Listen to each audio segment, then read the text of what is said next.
Screen விளங்குதா எல்லாருக்கும்? ஓ teacher விளங்குது. ஓகே, அப்ப ரைட். சுருக்கம் மிச்சம் பேருக்கு இன்னும் எழுதுற மெத்தட் தெரியாது, என்ன செய்யறது, என்ன எழுதுறது. சோ பின்வரும் முறை பகுதியை 50 சொற்களில் சுருக்கி எழுதுக. உங்களுக்கு சுருக்கதான் சொல்லிருக்குது, சொற்களோட எண்ணிக்கை தந்திருக்குது. சோ உங்களுக்கு சொல்லட எண்ணிக்கை தந்திருக்கிறான்னு சொன்னா நீங்க செய்யணும் என்ன, எழுதணும். அப்ப 50 சொல் தாரான்னு சொன்னா உங்களோட குறைஞ்சது சொல்ற எண்ணிக்கை 45 விட குறைய கூடாது. 45க்கு மேல தான் எழுதணும் நீங்க, சரியா?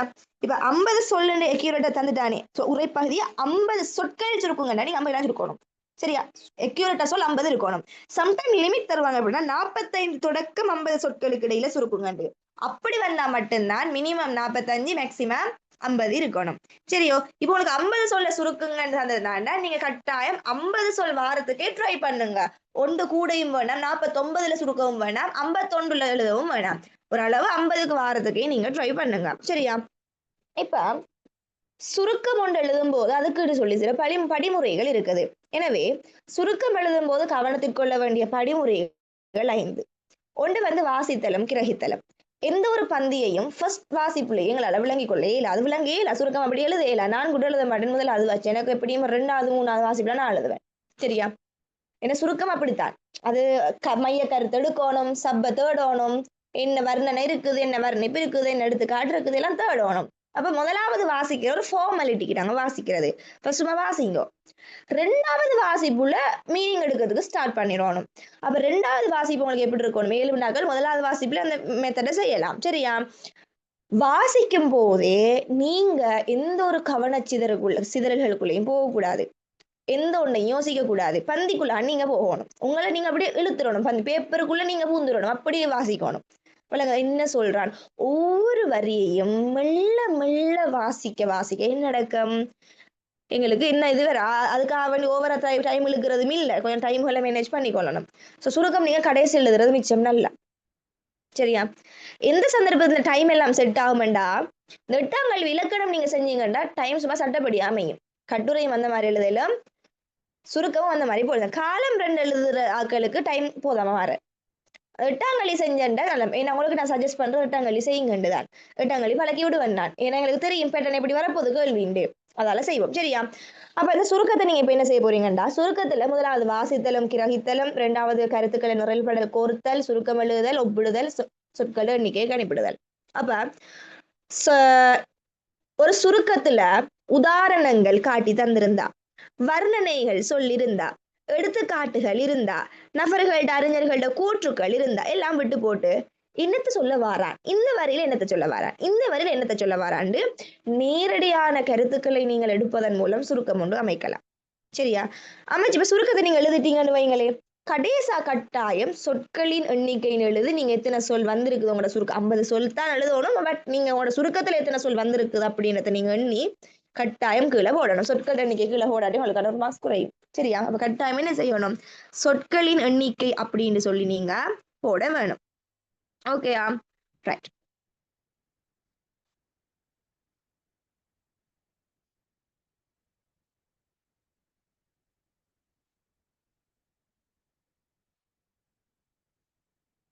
சரி, இப்ப பாருங்க, நோமெல்லாம் அந்த பந்திய வாசிச்சு காட்டுறேன். ஆரியர்கள் இந்தியாவிற்கு வருவதற்கு முன்னரே தமிழர்கள் இங்கு இருந்தனர் என்பது தெளிவு. திராவிட மொழி பேசுவோர், சீன திபெத்திய மொழி பேசுவோர், ஆஸ்ட்ரிக் மொழி பேசுவோர் ஆகியோர் ஆரியர் வருகைக்கு முன்னர் இந்தியாவில் வாழ்ந்த போதிலும் இன்றைய இந்திய பண்பாட்டில் 100ல் 50 பங்குக்கு மேல் திராவிடர்களுக்குரியதே என்கிறார் எஸ்.கே. சட்டர்ஜி. இது என்ன ஒரு அடக்கூற்று, முதலாவது வந்து முழுக்க கூற்றுத்தான், அப்படி உற்றேலும், சரியா? எடுக்க வேண்டிய ஒரே ஒரு வரி, ஆரியர்கள் இந்தியாவிற்கு வருவதற்கு முன்னர் தமிழர்கள் இங்கு இருந்தனர் மட்டும்தான் இதுல சொல்லப்பட்ட முக்கியமான கருத்து. அதுல திராவிட மொழி பேசுவோர்ன்றது தவிர்க்கப்படணும், சீன திபெத்திய மொழி பேசுவோர் இதெல்லாம் அவங்களோட வகைப்பாடு. இந்திய பண்பாட்டில் 100ல் 50 பங்குக்கு மேல் திராவிடர்களுடைய என்கிறார் எஸ்.கே. சட்டர்ஜி. கூற்றா இல்லையா, அவர் சொன்ன கருத்தா இல்லையா, விட்டுறணும், சரியோ?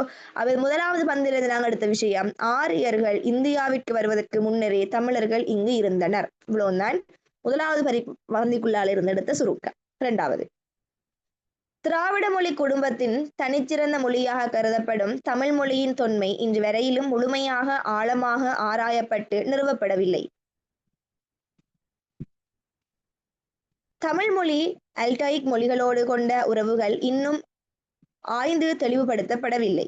இதுபோன்று வரலாற்றுக்கு முற்பட்ட காலத்தில் இம்மொழியின் மீது புற மொழிகள் ஏற்படுத்திய தாக்குறவுகளும் முழுமையாக ஆராய்ந்து காட்டப்படவில்லை. ஸோ இதுல கொஞ்சம் 2-3 பாயிண்ட்ஸ் எடுக்கலாம் பாருங்க. திராவிட மொழி குடும்பத்துல தனிச்சிறந்த மொழி தமிழ். தமிழ் திராவிட மொழின்னு தெரியுமா எல்லாருக்கும்? தமிழ் என்பது திராவிட மொழி குடும்பத்துல உண்டு. எனவே திராவிட மொழியாகிய தமிழ் அப்படின்னு எடுக்கும். நீங்க அப்ப திராவிட மொழி குடும்பத்தின் தனிச்சிறந்த மொழியாக கருதப்படும் தமிழ் இவ்வளவு தேவையில்லை. திராவிட மொழியாகிய தமிழ் எடுத்தாலே காணும். அதோட சுருக்கம் அவ்வளவுதான், திராவிட மொழியாகிய தமிழ். சரியோ? திராவிட மொழி குடும்பத்திட தனிச்சிறந்த மொழி இதெல்லாம் தேவையில்லை, அதெல்லாம் வர்ணிப்புகள். சரியோ? திராவிட மொழியின் தமிழ் தொன்மை இன்று வரையிலும் முழுமையாக ஆழமாக ஆராயப்பட்டு நிறுவப்படவில்லை. திராவிட மொழியாகிய தமிழ் இன்று வரை ஆராயப்படவில்லை அல்லது முழுமையாக ஆராயப்பட்டு நிறுவப்படவில்லை. இவ்வளவுதான் அதோட சுருக்கம். சரியா? மற்றதெல்லாம் வர்ணனைகள், அந்த சொற்கள் எல்லாம் விட்டுறணும். தமிழ் மொழி அல்டைக் மொழிகளோடு கொண்ட உறவுகள் இன்னும் ஆராய்ந்து தெளிவுபடுத்தப்படவில்லை. இதைத்தான் முதலாவதே சொல்லிட்டார். நம்ம முதலாவது வரியை விளக்குறாதான் 2வது வரி இருக்குது. சரியாம்மா? அடுத்த 3வது பந்திக்கு போங்க. புராதன திராவிடர்கள் சகாரா பாலைவன பகுதியில் அப்பகுதி பாலைவனம் ஆகும் வரை, அதாவது கிமு 3000 வரை வாழ்ந்தனர் எனவும், மீனை குலக்குறியீடாக கொண்ட இவர்கள், மீனவங்களோட குலத்திட ஒரு குறியீடாக கொண்டிருக்கிறாங்க. இவர்கள் ஒரு பகுதியினர் ஈரானுக்கும் மற்றொரு பகுதியினர் இந்தியாவுக்கும் சென்றனர் எனவும், அவர்கள் ஒரு பகுதியினர் தென்கிழக்காசிய நாடுகளில் பரவினர் என்றும் கூறப்படுகின்றது. அவ திராவிடர்களோட பகுதிகளை நோமலா சொல்லி விட்டுறணும். அந்த குலக்குறியீட கொண்ட மக்கள் இப்படி அப்படி, நாம ஒரு பகுதியில் அங்கேயும் இங்கேயும் இங்கேயும் டிரெக்டா ஆன்சரை கொடுக்கணும். உங்களுடைய சுருக்கம் எப்படி அமையணும்னா எப்பொழுதும் நேரடியாக டிரெக்டா சொல்ற மாதிரி சுத்தி வளர்ச்சி வர்ணனைகள் வர்ணிப்புகள் டிசைன் இதெல்லாம் விட்டுறணும். நேரடியா படணும். சரி என்றும் கூறப்படுகின்றது. இதன் விளைவாக ஆகம நெறியை அடித்தளமாக கொண்ட தமிழர்களின் சமய நெறி தென்கிழக்கு ஆசிய நாடுகளில் இன்றும் பரவி கிடப்பதாக பேசப்படுகின்றது. ஓகே, அந்த பந்தியை நீங்க எடுக்கலாம் ஒரு அளவு. HB ஹியூபர் என்பவர் தான் எழுதிய கொரிய மொழி திராவிட மொழி ஒப்பாய்வு என்ற நூலில் கொரிய மொழியின் திராவிட மொழிகள் பாதிப்பு, குறிப்பாக தமிழ் மொழியின் தாக்குறவு அதிகமாக காணப்படுவதாக காட்டி சொல்றாங்க. தேவையில்லை எங்களுக்கு அது அவர் என்ன சொல்றாரு எங்களுக்கு தேவையில்லை. சரியோ? ஜப்பான் மொழியின் தமிழின் பாதிப்பு ஆழமாக ஏற்பட்டுள்ளது பற்றி பல்வேறு ஆய்வுகள் ஏற்கனவே அந்த வரி எடுக்கலாம். சோ இப்படி உங்களுக்கு நோமலா சொல்லி காட்டிட்டேன். நீங்க என்ன 5 தவணை செஞ்சிருக்கிறீங்க, 5 சுருக்கம் எழுதிருக்கிறீங்க, அதில் கிளிப்புள்ளைக்கு மாதிரி என்ன தடுக்கணும் என்ன தணிக்கணும் சுருக்கிட்டுலாம் இருக்கு. டைம் இல்லை நம்மளுக்கு. சரி, நான் இலக்கண கேள்வி செய்யணும், அதுக்காக வேண்டி ஓரளவுக்கு விளங்கிட்டு தானே. அப்ப இந்த பந்தி எல்லாரும் சுருக்கி எனக்கு அனுப்புங்க, கட்டாயம் ட்ரை பண்ணி அனுப்பணும். சரியா?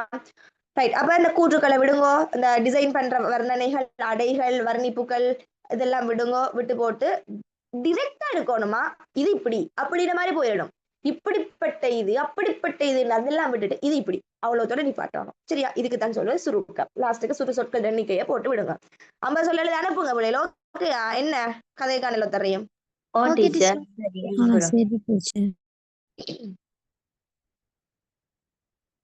ரைட். பின்வரும் முறை பகுதியை வாசித்து அதன் கீழ் தரப்பட்டுள்ள வினாக்களுக்கு விடை எழுதுக. இதுமா பந்தியை நீங்க வாசிக்கிறதோட கிரகிச்சுட்டு போகணும். கிரகிச்சுட்டு கீழே கேள்வி தந்திருக்கிறாங்க. எக்காரணங்களும் கேள்விக்கு நீங்க முழுமையா ஆன்சர் எழுதி முற்றுப்புள்ளி வைக்கணும்னு நினைக்க வேணாம். கேட்கிற கேள்விக்கு அது ஆன்சர் எப்படி இருக்கணும், நேரடியா கொடுக்குற மாதிரி இருக்கணும். என்ன கேட்கிறோம் அதுக்கு மட்டும் ஆன்சர் இருக்கணும். வர்ணிப்பெல்லாம் தேவையில்லைங்க. பந்தியை வாசிக்கிறேன்னு பாருங்க. நீங்க ஆன்சர் பண்ண போறீங்க, நீங்களும் வாசிங்க. நான் வாசிக்க நீங்க கிரகிக்க போறீங்க, நீங்க ஆன்சர் சொல்ல போறீங்க, நான் கேள்வி கேட்க போறேன். ஒவ்வொரு ஆள்கிட்ட பேரை சொல்லி கேட்க போறேன். சிலப்பதிகார ஆசிரியர் ஒரு சமணர். கொஞ்சம் ஜூம் பண்ணுவோம். என்ன கொஞ்சம் ஏதோ தலைவலிக்கிற மாதிரி இருக்கு, எனக்கு இழுத்து விளங்குது இல்ல. சரி. சிலப்பதிகார ஆசிரியர் ஒரு சமணர். ஐம்பெருங்காப்பியங்கள் எனப்படுபவை எதுவுமே வைதீக சமயத்தினை பற்றியது அல்ல. ஐம்பெருங்காப்பியங்கள் எல்லாமே வைதீக சமயத்தை பற்றி இல்லம்மா. சரியா? அப்ப சிலப்பதிகாரம் ஆசிரியர் யாரு? ஒரு சமண சமயத்தவர். சரி.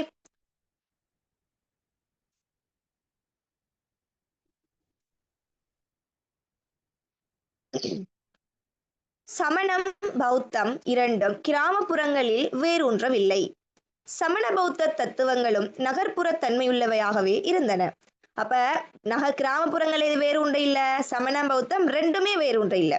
ஆனா சமண பௌத்த தத்துவங்களும் நகர்ப்புறத்தன்மை உள்ளவையா இருந்துச்சு. கொஞ்சம் பாக்குறதுக்கு சிட்டி டைப் மாதிரி தான். ஆனா கிராமங்கள் அந்த அளவுக்கு ஃபேமஸ் ஆக இல்ல. கதை விளங்குதே. ரைட். நில உடைமை அமைப்பிற்கு உள்ளான அக்கால வணிக வர்க்கம் சமண பௌத்த மதங்களை ஆதரித்தன. அப்ப சமண பௌத்த மதங்களை ஆதரித்தது எது? நில உடைமை அமைப்பிற்கு உள்ளான அக்கால வணிக வர்க்கம். சரியோ? ரைட். வாசிக்கும் போதே கிரகிக்கணும். பக்தி மார்க்க காலகட்டத்தில் வாக்கியமுடைய பக்தி மார்க்க காலகட்டம். எந்த காலகட்டத்துல? பக்தி மார்க்க காலகட்டத்துல. இப்ப பக்தி நெறி காலத்தை பத்தி பேசுறாங்க. நாயன்மார்களும் ஆழ்வார்களும் சமண பௌத்த மதங்களை கடுமையாக விமர்சனம் செய்வதற்கு காரணம் வைதிக சமயத்தின் எழுச்சி. அப்ப பக்தி நெறி காலத்துல வாழ்ந்த நாயன் பல்லவர் காலம் படிச்சிருக்கிறோம். பக்தி நெறி காலத்துல வைதிக அவைதிக சமயங்கள் இல்லாம இருந்ததுக்கு காரணம் என்ன?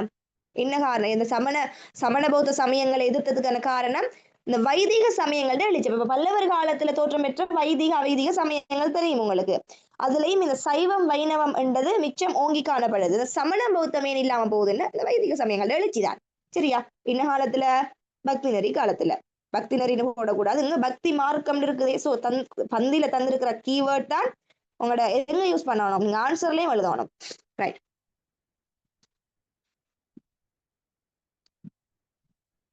என்றும் பிராமணிய செயற்பாடு என்றும் கூறப்படுகின்ற ரெண்டு விஷயம் சொல்லப்படுது. என்ன காரணத்தினால இந்த சமண பௌத்த சமயங்கள் எதிர்க்கப்படுது? ஒன்று பக்தி மார்க்க காலகட்டத்துல, ஒன்று வைதிக சமயத்திட எழுச்சி, அடுத்தது பிராமணிய செயற்பாடு. இந்த ரெண்டு காரணத்தினாலையும் தான் அதன் ஆயன்மார்களும் ஆழ்மார்களும் என்ன செய்யறாங்க? விமர்சிக்கிறாங்க. சரியோ? ரைட். இது மேம்போக்கான காரணம் மட்டுமே ஆகும். இது ஒரு அளவு மேலோட்டமா சொல்லப்படுற காரணம் தான். ஆனா டீப்பா என்ன சொல்றாங்க? உண்மையில் கிராமப்புறங்கள் விவசாயத்தினை மையமாக கொண்டவை. நகர்ப்புறங்கள் உணவு அல்லாத மற்ற பொருளினை விற்கும் வணிகர்கள் வசிக்கும் இடமாக இருந்தவை. சிலப்பதிகார நாயகன் 3 நகரங்களோடு தொடர்புடையவனாக இருக்கின்றார். அவை புகார், மதுரை, வஞ்சிமா நகரம். சிலப்பதிகாரத்தில நாயகன் யாரு? கோவலன். ஓகே. அவை புகார், மதுரை, வஞ்சிமா நகரம். எனவே நில உடைமை அமைப்பில் நகரவாசிகளுக்கும் கிராமவாசிகளுக்கும் ஏற்பட்ட மோதலின் வடிகாலாக பக்தி மார்க்கம் விளங்கியது. அப்ப பக்தி மார்க்கத்துல இந்த சமண பௌத்த சமயங்கள் விமர்சிக்கப்பட்டதுக்கான மேலோட்டமான காரணம் வைதிக சமயத்திட எழுச்சியும் பிராமணிய செயற்பாடும் தான். ஆனா அது டீப்பான கருத்தா? இல்ல. உண்மை என்னன்னு சொன்னா, கிராமம் எதை நோக்காக கொண்டுச்சு? விவசாயத்தை. நகரம் எதை நோக்காக கொண்டுச்சு? அங்க உணவு தவிர மற்ற பொருட்களை விற்பனை பிசினஸ் தான் நோக்காக கொண்டுச்சு. வணிகர்கள் வாழ்ந்த இடம். ஆனா சிலப்பதிகார கதையில சொல்லப்படுற ஹீரோ கோவலன் 3 நகரத்தை அடிப்படையாது. சரியா? புகார், மதுரை, வஞ்சிமா. எனவே நில உடைமை அமைப்பில் நகரவாசிகளுக்கும் கிராமவாசிகளுக்கும் ஏற்பட்ட மோதலின் வடிகாலாகத்தான் பக்தி மார்க்கம் விளங்கியது. அங்கதான் நடந்த காரணம் என்ன? 2 நகர, கிராம நகர 2 பேருக்கு இடையில ஏற்பட்ட ஒரு மோதல். சரியோ? விளங்கியது. இதற்கு ஒரு சிறந்த உதாரணம் திருநாவுக்கரசரது வாழ்க்கை. அதுக்கு ஒரு உதாரணம் காட்டுறாங்க. திருநாவுக்கரசர் கேள்விப்பட்டிருக்கீங்களே தான். திருநாவுக்கரசு எங்க சங்கமருவிய காலத்துல குனித்த புருவமும் கோவை செவ்வாயும் குமிழ் புருவமும் தீர்வு பால்வண்ணீர்னு சொல்லி ஒரு பாட்டு படிக்கிறார் திருநாவுக்கரசர். சரியா? ரைட். திருநாவுக்கரசரது வாழ்க்கை. அவர் சமணராக இருந்தவர். அவர் திருநாவுக்கரசர் வாழ்க்கையை பற்றி சொல்றாரு. யாரு? அவர் ஒரு சமணர். அவரது சகோதரி சைவ மதத்தினை ஆதரித்தவர். சகோதரியின் போதனையால் அவர் சைவத்துக்கு மாறினார். அவரது மாற்றமானது வணிக வர்க்கத்திற்கும் மகேந்திர பல்லவனுக்கும் பெரும் பிரச்சனையை தோற்றுவித்திருக்கும். எனவேதான் அவரை கல்லில் கட்டி கடலில் எறிய அரசன் ஆணையிட்டான். ஆனால் எப்படியோ அவர் அதிலிருந்து தப்பிவிட்டார். பின்னர் அரசனும் சைவத்திற்கு மாறினான். திருநாவுக்கரசர் கையில் இருப்பது அரசன்டா யாரு? மகேந்திர பல்லவன். சரியா? மகேந்திர பல்லவன் கடைசியில் செய்ய வழி இல்லாம திரும்ப மாறிட்டான். அரசனும் சைவத்துக்கு மாறினான். ஏன்? திருநாவுக்கரசர் ஒரு சமண சமயத்தவர். அவர சிஸ்டர் என்ன? சகோதரி சைவம். அவள்ட போதனையால அவர் சைவத்துக்கு மாறிட்டாரு. அவர் மாறினது வணிகத்துக்கும் மன்னனுக்கும் மகேந்திர பல்லனுக்கும் என்னது பெரிய பிரச்சனை ஆயிட்டு. இனிய கல்லுல கட்டி எல்லாம் கொள்ளையெல்லாம் பார்த்து இதுல தப்பிச்சு வந்துட்டாரு. இதனால ஒண்ணும் செய்ய வழி இல்லைன்னு மன்னனும் என்ன செஞ்சிட்டான்? சைவத்துக்கு மாறிட்டான். திருநாவுக்கரசர் கையில் இருப்பது உளவாரப்படை, அதாவது மண்வெட்டி போன்ற கருவி. அப்ப திருநாவுக்கரசர் கையில இருக்கிறது என்னதான்? உளவாரப்படை, மண்வெட்டி மாதிரி ஒரு சாமான் உண்டு.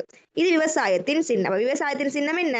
உளவாரப்படை. மண்வெட்டி போன்ற கருவின்னு எழுதக்கூடாது. விவசாயத்தின் சின்னம் உளவாரப்படை. இது விவசாயத்திற்கும் நகரப்புறத்திற்கும்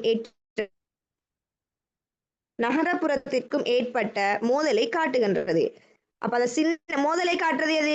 அந்த உளவாரப்படை. சரியா? ஏனென்றால் விவசாய பெருங்குடியினருக்கும் பக்தி மார்க்கம் எனக்கு எழுத்து ஒவ்வொரு எழுத்தும் டபுளா விளங்குது எனக்கு. இது விவசாயத்திற்கும் நகர்ப்புறத்திற்கும் ஏற்பட்ட மோதலை காட்டுகின்றது. ஏனென்றால் விவசாய பெருங்குடியினருக்கு பக்தி மார்க்கம் ஒரு கருத்தியலாக விளங்கியது எனலாம். அதன் நடைமுறை தத்துவமாகியன பல தரப்பட்ட மக்களுக்கு ஒரு வடிகாலாக அமைந்தது எனலாம். முதலுக்கான காரணம் சொல்லப்படுது. சரியா? திருநாவுக்கரசர் கையில இருந்ததுமா உளவாரப்படையின் ஒரு ஆயுதம், அது மண்வெட்டி மாதிரி ஒரு சாமான். விவசாயத்துல சின்னம் தான் உளவாரப்படை. விவசாயத்துக்கும் நகர்ப்புறத்துக்கும் ஏற்பட்ட மோதலை காட்டுவது அந்த உளவாரப்படை. ஏனென்றா விவசாயத்துக்கும் நகர்ப்புறத்துக்கும் ஏற்பட்ட மோதல்ல இந்த விவசாய மக்கள் இருக்கிறாங்களே, விவசாயத்தை செய்கிறார்கள், இவங்களுக்கு பக்தி மார்க்கம் ஒரு கருத்தியலா தான் விளங்குச்சு. கருத்தியல் பொலிட்டிக்கலா படிச்சிருப்பீங்க கருத்தியல்களை பத்தி. அப்ப அது பக்தி மார்க்கம் விவசாயிகளுக்கு ஒரு கருத்தியல் மாதிரி, ஒரு கன்செப்ட் உண்டு மாதிரி. ஆனா அது நடைமுறை தத்துவம் என்பன பலதரப்பட்ட மக்களுக்கு ஒரு வடிகாலாக அமைஞ்சிச்சு. சரியா? நிறைய பேர் விவசாயிகள்ல பக்தி மார்க்கத்தை, பக்தி சம்பந்தப்பட்ட கருத்து வந்து அந்த விவசாயத்தை செய்யறார்களுக்கு ஒரு கன்செப்ட் தான், ஒரு கருத்தியல் தான். ஆனா அந்த பக்திட நடைமுறை, அந்த பக்தியில சொல்லப்படுற விஷயம் எல்லாமே நிறைய மக்களுக்கு ஒரு வடிகால்னா என்ன? எல்லாத்துக்கும் தண்ணியை கொண்டு போற ஒரு சாமான் வடிகால். என்ன? அப்ப வாழ்க்கையை காட்டுற ஒரு வடிகாலாக அமைஞ்சது பக்தி மார்க்கம். அதான் ஒரு வழிகாட்டி, ஒரு பாதையாக அமையுது. எது? பக்தி மார்க்கம். யாருக்கு? ஏனைய மக்களுக்கு. அப்ப ஒரு கருத்தியலாக மட்டும் பார்க்கிறாங்க விவசாயிகள் மட்டும்தான். சரியோ? இப்ப போவோம் கேள்விக்குள்ள. நாயன்மார்களும் ஆழ்வார்களும் சமண கடுமையாக விமர்சனம் செய்ததற்கு கூறிய மேம்போக்கான காரணம் யாது? 2 காரணம் உண்டு.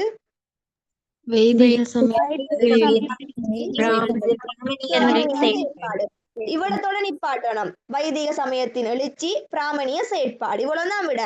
இதை விட்டுட்டு காரணம் யாது என்பது வைதிக சமயத்தின் எழுச்சி என்றும் பிராமணிய செயற்பாடு என்றும் கூறப்படுகின்றதுன்னு பந்திய பார்த்து சும்மா விட எழுதக்கூடாது.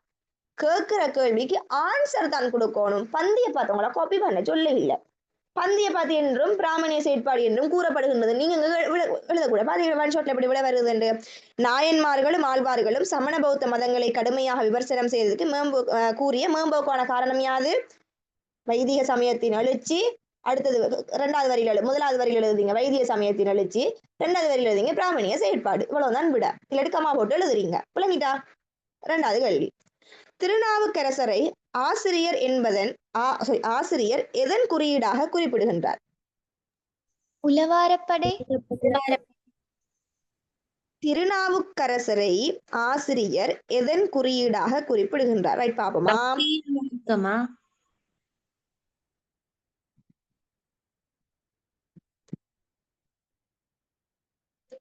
உளவாரப்படை என்னன்னு சொன்னா விவசாயத்துல தான் குறியீடு. திருநாவுக்கரசர் ஆசிரியர் எதிட குறியீடா காட்டுறாரு? பக்தியின் மார்க்கமா வரும். பக்தியின் மார்க்கமா காட்டுறாரு. சரியானே? பாருங்க, திருநாவுக்கரசர் கையில் இருப்பது உளவாரப்படை, அதாவது மண்வெட்டி போன்ற ஒரு கருவி. இது விவசாயத்தின் சின்னம். விவசாயத்திட குறியீடு தான், சின்னம் தான் உளவாரப்படை. கேட்ட கேள்வி, திருநாவுக்கரசரை ஆசிரியர் எதன் குறியீடாக குறிப்பிடுகின்றார்? திருநாவுக்கரசர் பாருங்க, திருநாவுக்கரசர் ஒரு சமண சமயத்தவர். எங்க இருக்குது? இதற்கு ஒரு சிறந்த உதாரணம் திருநாவுக்கரசரது வாழ்க்கை. அவர் சமணராக இருந்தவர். அதுக்கு மேல என்ன சொல்லப்படுது பாருங்க. அவை புகார், மதுரை, வஞ்சி எனவே நில உடைமை அமைப்பில் நகரவாசி ஏற்படும் மோதலின் வடிகாலாக பக்தி மார்க்கம் விளங்கியது. இதற்கு ஒரு சிறந்த உதாரணம். அப்ப பக்தி மார்க்கத்தை பத்தி சொல்றதுக்கு உதாரணம் தான் திருநாவுக்கரசர். அவர் பக்தி மார்க்கம் எப்படி இருந்துச்சு? சமணராக இருந்தார், சகோதரி சைவ சமயத்தவள், அவளோட போதனையால மாறினாரு. அப்ப பக்தி மார்க்கத்துக்கு உதாரணத்தை தானே அங்க காட்டினது. விளங்கிச்சா? ஓ டீச்சர். அந்த இடத்துல எடுக்கணும் கேள்வி இல்மா உலாவாரப்படை வந்து திருநாவுக்கரசர் கையில இருக்கிற கருவி விளங்குதா விவசாயத்துக்கு தான் அது சின்னம்னு இருக்குது பந்தில மேல பாருங்கோ என்னென்று பிராமணிய காரணமாக உண்மையில் கிராமப்புறங்கள் விவசாயத்தினை மையமாக கொண்டவை நகரப்புறங்கள் உணவு அல்லாத மற்ற பொருளினை விற்கும் வணிகர்கள் வசிக்கும் இடமாக இருந்தவை சிலப்பதிகார நாயகன் 3 நகரங்கள் தொடர்புடையவனாக இருக்கிறார் அவை புகார் மதுரை வஞ்சிமா நகரம் எனவே நில உடைமை அமைப்பில் நகரவாசிகளுக்கும் கிராமவாசிகளுக்கும் ஏற்பட்ட மோதலின் வடிகாலாக பக்தி மார்க்கம் விளங்கியது அந்த பக்தி இதற்கு சிறந்த உதாரணம்னு வாக்கியம் தொடங்குது பக்தி மார்க்கம் விளங்கியது இதற்கு சிறந்த உதாரணம் திருநாவுக்கரசர வாழ்க்கை பக்தி மார்க்க அது 2 வாக்கியத்தை நாங்க சேர்த்தோம்டா பக்தி மார்க்கமாக விளங்கியதற்கு காரணம் திருநாவுக்கரசர் அந்த இதற்கு என்பது விளங்கியதற்குன்னு சேரும் வாக்கியம் சேர்த்தா வாக்கியம் உடைஞ்சிருக்குது வாக்கியத்தை சேர்த்தமெண்டா பக்தி மார்க்கமாக விளங்கியதற்கு காரணம் விளங்கியதற்கு உதாரணம் திருநாவுக்கரசரது வாழ்க்கை அதே போலதான் இவர் ஒரு சமண சமயத்தவர்னு வருது அப்ப இந்த திருநாவுக்கரசரை இந்த பந்தியில ஆசிரியர் எதுக்கு குறியீடா காட்டுறாருண்டா பக்தி மார்க்கத்துக்கு சரியா சரி டீச்சர் ரைட் 3வது பக்தி மார்க்கத்தின் ஏற்றம் எதனை உணர்த்துகிறது சமயம் மீதான ஈடுபாடு ரைட் எங்க இருக்குது பக்தி மார்க்கத்திட ஏற்றம் எந்த இடத்துல ஏற்றம் போயிருக்குதுன்னு பாருங்க அவளத்துல மதத்தினை ஆதரித்தவர் சகோதரியின் போதனையால் அவர் சைவத்துக்கு மாறினார் அவரது மாற்றமானது வணிகத்துக்கும் மகேந்திர பல்லவனுக்கும் பெரும் பிரச்சனையை தோற்றுவித்திருக்கும் எனவேதான் அவரை கல்லில் கட்டி கடலில் எறிய அரசன் ஆணையிட்டான் அப்ப பக்தி மார்க்கத்திட ஏற்றம் எதை உணர்த்துதுன்னு சொன்னா எதை உணர்த்துது அந்த சமயத்தில மேல கொண்ட அந்த ஈடுபாட்ட சரியா அது வெறுமனே டீச்சர் சமயத்தின் மீது கொண்ட ஈடுபாடன் மட்டும் எழுதணும் அவ்வளவுதான் காணும் சமயத்தின் எதனை காட்டுகின்றது ஈடுபாட்டை காட்டுகின்றது சமயத்தின் மீது கொண்ட ஈடுபாட்டை அவ்வளவு காட்டும் ஈடுபாட்டை காட்டுகின்றது ஃபுல்லா எழுதணும்ன்றது இல்ல நார்மலா 1 வேர்ட்ல ஆன்சர் டைரக்ட் ஆன்சர் கொடுக்கணும் சரியா ஓகே டீச்சர் பக்தி நீங்க பாஸ்ட் பேப்பர் பாருங்களேன் பாஸ்ட் பேப்பர்ல ஃபுல்லா ஆன்சர் கொடுத்திருக்காங்க இல்ல டீச்சர் சில பேப்பர்ல ஷார்ட் ஃபார்ம் டைரக்டா ஆன்சர் வந்து டைரக்டா அமையும் பிள்ளை கேக்குற கிரகித்தல் பந்தி தானே அவங்களுக்கு தேவை என்னண்டா கிரகிச்சு பிள்ளை 10 மணி ஆயிடு இல்லையா என்ன இலக்கணம் செய்ய கொஞ்சம் குயிக்கா செய்வோம் பக்தி மார்க்கம் பலதரப்பட்ட மக்களுக்கு வடிகாலாக அமைய காரணம் யாது என்ன காரணம் கடைசி வரிய பாருங்க அதன் நடைமுறை தத்துவமாகியன அப்ப தத்துவமும் அப்ப பக்தி மார்க்கம் பலதரப்பட்ட மக்களுக்கு வடிகாலாக அமைய காரணம் யாது அதன் நடைமுறை தத்துவம் அவ்வளவு வழினா காணும் அதன் நடைமுறை தத்துவம் சரியா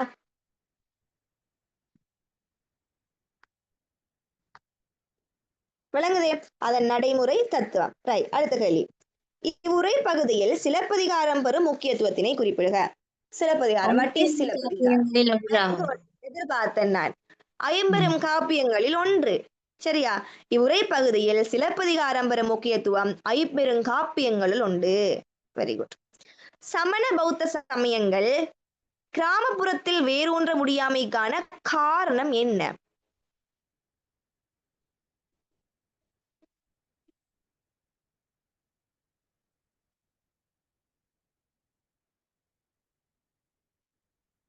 மேல பாருங்க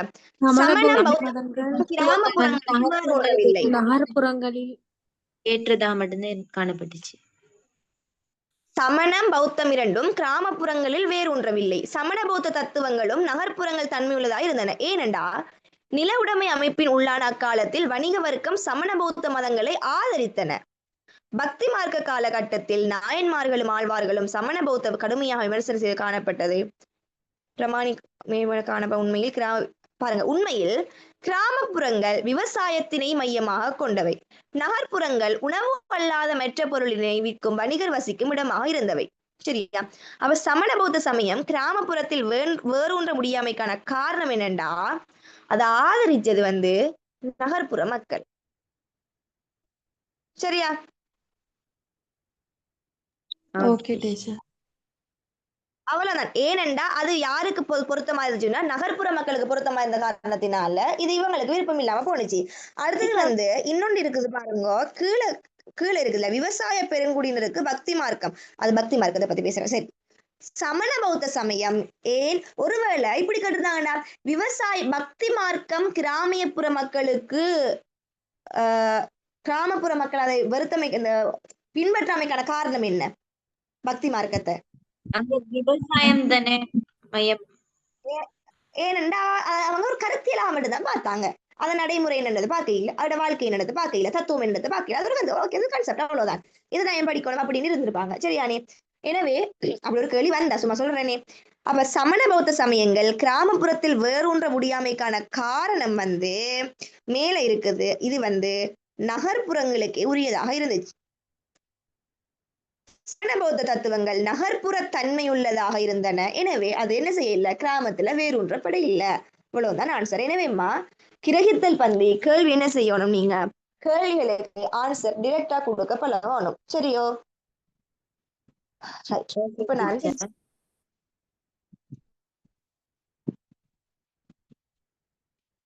கட்டுரை கொஞ்சம் லெப் ஆன் பண்ண வரைக்கும் லெப்ல ஸ்விட்ச் பண்ணணும், வீடியோ ஆன் பண்ணணுமே, அது வரைக்கும் கட்டுரை சும்மா பேசிட்டு இருப்போமே. கட்டுரை பாருங்க.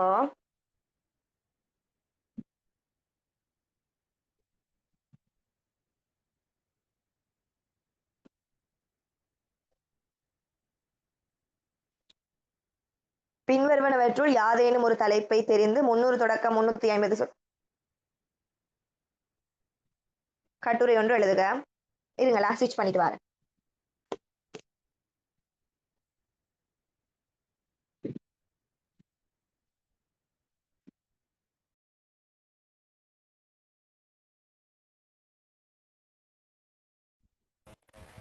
ரைட், நான் பேசுறது தானே? What is sir?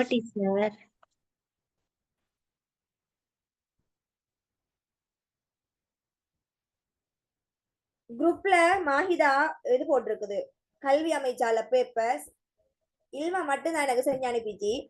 ஒரு பேப்பர்ல 15 நினைக்கிறேன், மத்த பேப்பர்ல 19 எடுத்துருந்துச்சு. வெரி குட்டா, கட்டாயம் செஞ்சு பாருங்க, ட்ரை பண்ணி பாருங்க. அந்த பேப்பரை நாங்க டிஸ்கஸ் பண்ணோம் கிளாஸ்ல. கட்டுரை தலைப்பு பேச்சு தமிழும் எழுத்து தமிழும் தமிழ் இலக்கியங்களின் பெண்கள் சமூக நல்லிணக்கம் பெருகி வரும் சமூக வன்முறைகள் தொன்மை மரவேல். ஒரு தலைப்பு தெரிவு செஞ்சு ட்ரை பண்ணி பாருங்க. கட்டுரை பேசுற டைம்ல நான் இலக்கணம் படிக்கிறேன்னா 8ஆம் கல்வி எல்லாரும் ட்ரஃப் எடுத்துக்கொள்ளுங்க.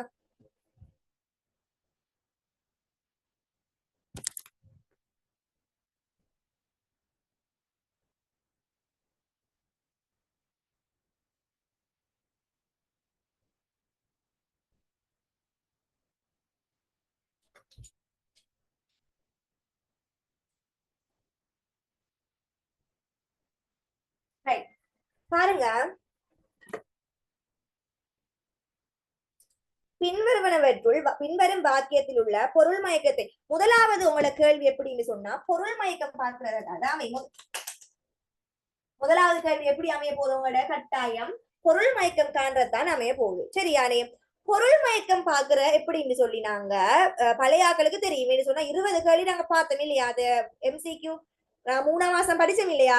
அதுல ஃபுல்லா பொருள் மயக்கம் பார்த்தோம். ஆனா மறந்துருக்கும் என்னையோ தெரியா, திரும்ப இந்த கேள்வி எல்லாம் பார்க்கும்போது சரியா வரும். பொருள் மயக்கம் என்னன்னு பாக்குறேன்டா,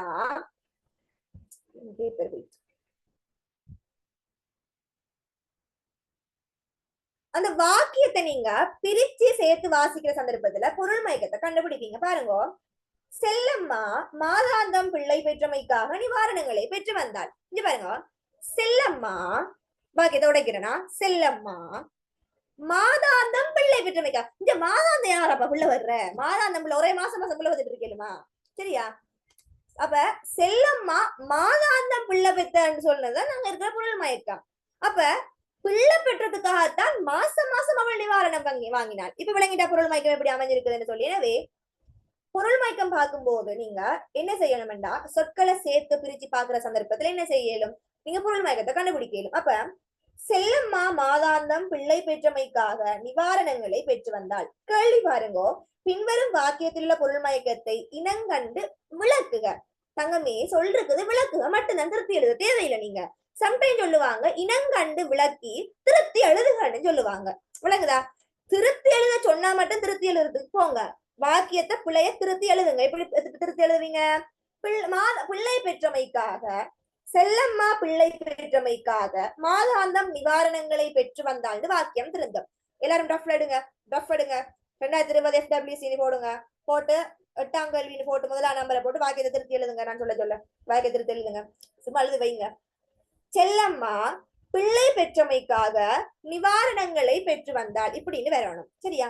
பின்வரும் வாக்கியத்துல பொருள் மயக்கத்தை இனங்கண்டு விளக்குக. விளக்குகன்னு சொன்னா என்னன்னா நீங்க ஓவரா யோசிக்க வேணாம்மா. இது இப்படி வந்திருக்குது, இது இப்படி இல்லையா வரணும்னு உங்களுக்கு பேச்சு வழக்கு உங்களோட ஸ்லாங்ல ஒரு விஷயம் உங்களுக்கு அந்த கன்ஃபியூஸா படும். அந்த கன்ஃபியூஸா படுறது அப்படி எழுத்து வழக்க நீங்க அப்ளை பண்ணீங்கன்னா சரி. இப்ப என்ன கன்ஃபியூஸா வந்தது? மாதாந்தம் பிள்ளை பெற்றது வருமா அப்படின்னு ஒரு விஷயம் தானே. அப்ப விளக்கம் என்ன எழுத போறோம்னா,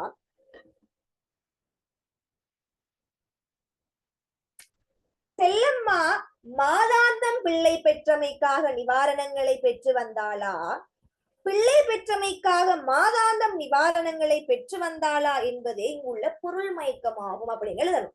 எங்களுக்கு இப்ப என்ன விளங்குது? மாசம் புள்ள பெற்றதுக்கு நிவாரணம் எடுத்தாளா இல்லாட்டி புள்ள பெற்றதுக்கு மாதம் நிவாரணம் பெற்றாளா? இது இல்லையா இடத்துல குழப்பமா இருக்கு அப்படின்றது எங்களோட குழப்பமே. அந்த குழப்பத்தை நீங்க அப்படியே எழுத்து வழக்குல பிளே பண்ணுங்க. நீங்க கணக்கு 8ஆம் கேள்வி மிச்சம் லேசி நீங்க 5 நிமிஷத்துல செய்வீங்க, கூடினா 10 நிமிஷம். 10 ஒரு கேள்விக்கு மேக்சிமம் 20 மார்க்ஸ் கேள்விக்கு குறைஞ்சது 25 தொடக்க 30 நிமிஷம் தான் நீங்க எடுக்கணும் ஆன்சர் எழுதுறதுக்கு. காலங்கள் எல்லாம் 30 நிமிஷம் தான், ஒரு செகண்ட் கூட குறையவும் கூடாது. அப்ப அதுல ஒன்று அந்த 15 மார்க்ஸுக்குரியது 8ஆம் கேள்வி. 5 நிமிஷத்துல நீங்க எழுதுவீங்க, பழகினீங்கடா. 10, 15, 20 நிமிஷம் உங்களுக்கு மிச்சம். அந்த 25 நிமிஷத்தை நீங்க கட்டுரை சுருக்கம் எழுதுனா என்ன மார்க்ஸ் தெரியும்? 20 மார்க்ஸ் கட்டுரை, 15 மார்க்ஸுக்கான காலத்தை வச்சு தடமாறுறீங்க. 25 மார்க்ஸ், இன்னும் 15 மார்க்ஸ் கூட அங்க. சரியா? 10 மார்க்ஸ் கூட கட்டுரை 25 மார்க்ஸ். அது யாரும் என்ன ஒரு மனசு தொட்டு சொல்லுங்க. அவன் யாராவது இத்தனை இது இவ்வளவு காலத்துக்கு ஒரு கட்டுரையாவது நான் எடுத்து வாசிச்சிருக்கிறேன், ஒவ்வொரு நாளும் நான் கட்டுரை ஒன்று வாசிக்கிறேன், எழுதி பாக்குறேன். யாராவது எக்ஸாம் வந்தாலும் அந்த கட்டுரை எடுத்து அதுக்கு எக்ஸாம் கூட கட்டுரை படிச்சுட்டு போறேன். ஒருத்தர் படிக்கிறேன் என்ன வாசிக்கிறேன் இல்ல, கட்டுரை தான் எழுதுறேன்னு போறேன். கட்டுரை கட்டாயம் வாசிக்கணும், வாசிக்க மெத்தட் விளங்கும்.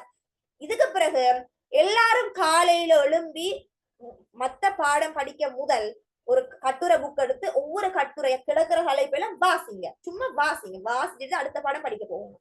சரியா? விளங்குதா சொல்ற கதை? எல்லாரும் செய்யணும், இல்லாட்டி என்ன ஏமாத்துறதா? ஹராம் சொல்லிட்டேனா? இந்த பிள்ளைனோட இறக்கம் இல்ல, ஹராம் சொல்லிட்டேனா? இது பிறகு ஒவ்வொரு நாளும் காலையில மிஸ் ஆகினா தூங்க போகும்போது ஒரு கட்டுரையை வாசிச்சுட்டு படுக்க போங்க. நைட்டுக்கு இல்லாட்டி காலையில் எழுப்பின உடனே சுபக தொழுது கட்டுரையை வாசிச்சுட்டு அடுத்த வாரத்தை படிக்க தொடங்க. 2ல 1 நடக்கும், இல்லாட்டி ஹராம். சரியா? இல்லாட்டி செய்ய மாட்டீங்க வேலை. சரி, முதலாவது அப்ப பொருள் மயக்கத்தை கண்டு விளக்குக. அப்ப என்னது? மாதாந்தம் பிள்ளை பெற்றமைக்காக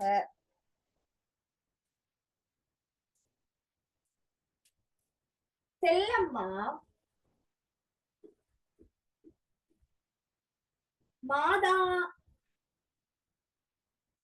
மாதாந்தம் பிள்ளை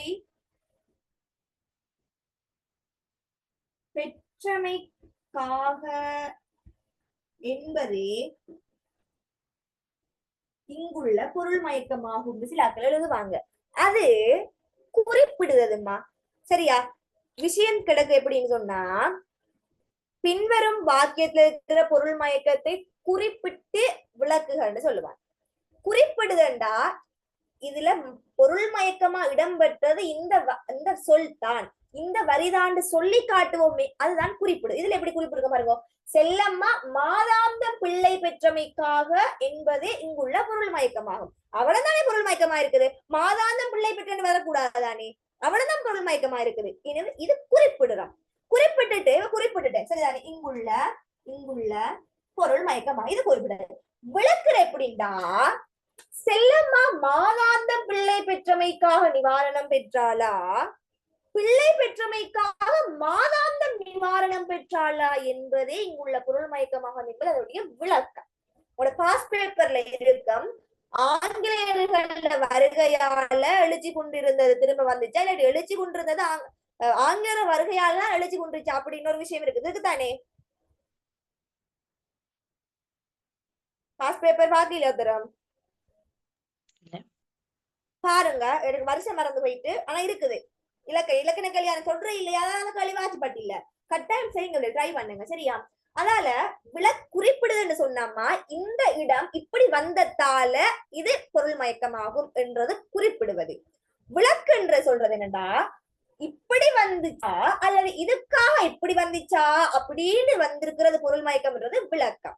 விளங்கிச்சா? இப்ப சொல்ற நான் சொல்ற கதை விளங்குதாக பாருங்க. வாடிய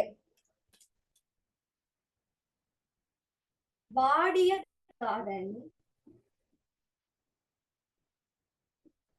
பயிர்களுக்கு நீர் பாய்ச்சினான். பாருங்கம்மா, வாடிய தோட்டக்காரன் பயிர்களுக்கு நீர் பாய்ச்சினான். இப்ப நான் பொருள் மயக்கத்தை குறிப்பிட்ட போறேன். வாடிய தோட்டக்காரன் என்பது இங்குள்ள பொருள் மயக்கமா. வாடிய தோட்டக்காரன் இல்ல, வாடிய பயிர்களுக்கு தான் தோட்டக்காரன் நீர் பாய்ச்சினான். அது பொருள் மயக்கத்தை நீக்கியாச்சு சரியா. வாடிய தோட்டக்காரன் பயிர்களுக்கு நீர் பாய்ச்சுவானா இல்ல, தோட்டக்காரன் வாடிய பயிர்களுக்கு தான் நீர் பாய்ச்சினான். அப்ப பொருள் மயக்கத்தை குறிப்பிடுறேன்னா வாடிய தோட்டக்காரன் என்பதே இங்குள்ள பொருள் மயக்கமாகவும் குறிப்பிட்டுட்டேன். விளக்க போறேன். வாடிய தோட்டக்காரன் பயிர்களுக்கு நீர் பாய்ச்சினானா, வாடிய பயிர்களுக்கு தோட்டக்காரன் நீர் பாய்ச்சினானா என்பதே பொருள் மயக்கம். அது விளக்கம். நீக்கி எழுத போறேன். தோட்டக்காரன் வாடிய பயிர்களுக்கு நீர் பாய்ச்சினான். விளங்கிச்சா? Okay teacher. இன்னொன்னு பாருங்க டீச்சர். சொல்லுங்க சொல்லுங்க.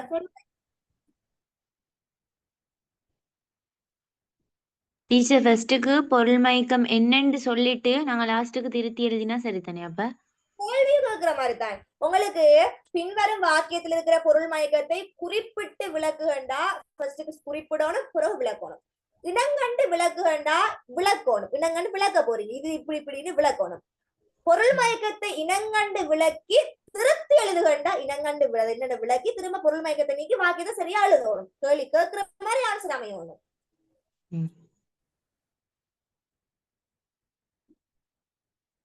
கடைசியா சொல்றேன். நாங்க பாருங்க, பயணிகள் வந்த வாகனத்தை மறித்தனர். இங்க பாருங்க, ஒன்று பயணிகள் ரோட்டால வந்த வாகனத்தை மறிச்சாங்களா, அப்படி இல்லாட்டி பயணிகள் வந்த வாகனத்தை வேற யாரோ மறிச்சிட்டாங்களா அப்படின்றது எங்களுக்கு சந்தேகம். ஓமா இல்லையா? பாருங்க, பயணிகள் வந்த வாகனத்தை மறித்தனர். இப்ப வாக்கியத்தை உடைக்க போறேன். எப்படிவோம்? பயணிகள் வந்த வாகனத்தை மறித்தனர், இது ஒன்று. இரண்டாவது, பயணிகள் தான் ரோட்டால வந்த வேற வாகனத்தை மறிச்சிருக்கிறாங்க. ரெண்டாவது பயணிகள் ஏறி வந்த வாகனத்தை வேற யாரோ நிப்பாட்டி இருக்கிறாங்க. அப்ப இதுல இருக்க பொருள் மயக்கத்தை குறிப்பிட போறோம். பயணிகள் வந்த வாகனத்தை என்பது பொருள் மயக்கமாகும். இது குறிப்பிடுறது. விளக்குறது என்னடா, பொருள் மயக்கம் என்னன்றது விளக்குறண்டா, பயணிகள் வந்த வாகனத்தை மறித்தனரா, பயணிகள் வந்த வாகனத்தை வேற யாரும் மறித்தனரா என்பதே இங்குள்ள பொருள் மயக்கமாகும் என்று சொல்றது விளக்கம். நீக்கி எழுத போறோம். வந்த வாகனத்தை பயணிகள் மறித்தனர் என்று சொல்லி. நீங்கிட்டா இப்ப விளங்குதா? எல்லாருக்கும் விளங்கிச்சா? 3 உதாரணம் சொல்லி விளங்கப்படுத்திட்டேன். அடுத்தடுத்த பேப்பர் செய்வோம் தானே, அதால நாங்க இன்னும் செய்யப்படும் சரியா. ஜஹ்ரா கலீல் விளங்குதா? ஓ டீச்சர். இதுல இன்னொரு ஜஹ்ரா வந்திருக்குமே, அவ வர இல்லையா? ரிஃபாதோட ரிலேஷன் சொல்லி இருக்கேன் டீச்சர். ஜஹ்ரா ஃபாரூக் நீங்களே. ரைட், ஓகே ஓகே பாருங்க. ரைட் சரியா. சோ இப்படித்தான் உங்களுடைய பொருள் மயக்கம் நீக்கி எழுத வேணும். ரைட். இனி உங்களுக்கு இந்த பேப்பர்ல என்ன கேட்டுக்கிறான்? பொருள் மயக்கத்தை நீக்கி எழுத அடுத்த வேலை பார்க்க கூடாதா? என்ன விளக்க மட்டும்தான் வேணும். மத்தபடி வேற ஒரு வேலை. சில பிள்ளைகள் என்ன செய்யற, பொருள் மயக்கத்தை நீக்கி எழுதி வர அநியாயம் மார்க்ஸ் 1 மார்க்ஸ் 2 மார்க்ஸ் போயிடும், ஃபுல்லா வெட்டுவான் சரியா. அப்ப பின்வரும் வாக்கியத்தில் உள்ள பொருள் மயக்கத்தை இனங்கண்டு விளக்குக. என்ன நடந்திருக்கு, என்ன இதுல பிள்ளைன்னத்தை மட்டும் விளக்கணும். இனங்கண்டு திருத்தி எழுதுகண்டாத்தான் ஃபர்ஸ்ட் இனம் காணணும், அதுக்கு பிறகு நீங்க திருத்தி எழுதணும் சரியாம்மா. ரைட். ரெண்டாவது பின்வரும் வாக்கியம், முதலாவது வாக்கியம் எப்பயும் எப்படி வரப்போகுது உங்களுக்கு, இது பொருள் மயக்கம் காண்ற மாதிரி தான் வரும். அப்ப பொருள் மயக்கம் நிறைய பிராக்டிஸ் பண்ணீங்கன்னா அந்த கேள்வி செய்யலுமா இயலாத எங்களுக்கு தெரியுமே இதான் வரப்போகுதுட்டு பேப்பரை நீங்க தெரிஞ்சுட்டு போறீங்க, தெரியாம இல்லையே படிச்சுட்டு போறீங்க. அப்ப படிச்சா செய்யணும் தானே. ரெண்டாவது கேள்வி பாருங்க, கட்டாயம் வழுக்கலாகத்தானே இருக்கும். சரியா? எப்படியுமே வழுக்கள் நிறைய இருக்குது. திணை வலு, இடவலு, கால வலு, எண் வலு, இப்படி எல்லாம் இருக்குது. பாப்போம் இதுல என்ன வலுங்க. பின்வரும் வாக்கியத்தில் உள்ள வலுவை சுட்டிக்காட்டி வலுவற்ற வகையில் வாக்கியத்தை திருத்தி எழுதுக. பாடசாலையில் புதிதாக அமைக்கப்பட்ட நூலகத்தை திறந்து வைப்பதற்காக கல்வி அமைச்சர் நாளை வருகிறார் எனும் தகவலை அதிபர் காலை பிரார்த்தனை நிறைவடைந்ததும் அறிவித்தார். இந்த இடத்துல என்ன கேட்டுக்கிறார்? வலுவை சுட்டிக்காட்டி. சுட்டி காட்டணும்டா என்ன வலுன்னு நீங்க எழுதணும். திணை வலுவா, எண் வலுவா, இடவலுவா. அப்ப என்ன வலு இதுல இருக்குது? கால வலு போட போறீங்க. இப்ப சுட்டி காட்டிட்டீங்க. வலுவற்ற வகையில் வாக்கியத்தை திருத்தி எழுதுக. முழு வாக்கியத்தை எழுதணும். நீங்க எப்படி ஃபர்ஸ்ட்ல எழுத போறீங்க? பாடசாலையில் புதிதாக அமைக்கப்பட்ட, பாடசாலையில் புதிதாக அந்த வாக்கியத்தை அப்படியே எழுதுறீங்க. புதிதாக அமைக்கப்பட்ட நூலகத்தை திறந்து வைப்பதற்காக கல்வி அமைச்சர் நாளை வருவார்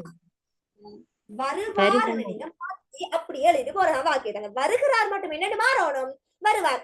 நாளை எதிர்காலத்தை வருகிறாருன்னு நிகழ்காலத்துல போட்டது அங்க காலவலு. அப்ப வழுக்களை பாத்தீங்கன்னு சொன்னா எண்வலு, இடவலு, திணைவலு,